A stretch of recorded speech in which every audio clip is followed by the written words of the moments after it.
Au terme de ce tourbillon d'événements, on peut essayer de tirer quelques leçons.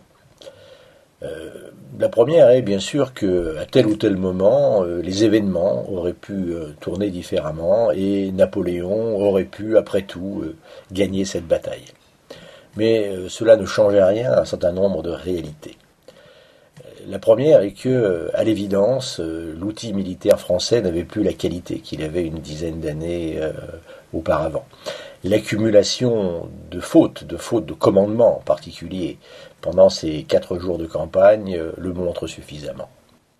Et ceci, lié à l'infériorité numérique des Français, souligne que, après tout, la défaite était tout à fait logique. La deuxième leçon est que la défaite de Waterloo n'est que la traduction d'une réalité géopolitique.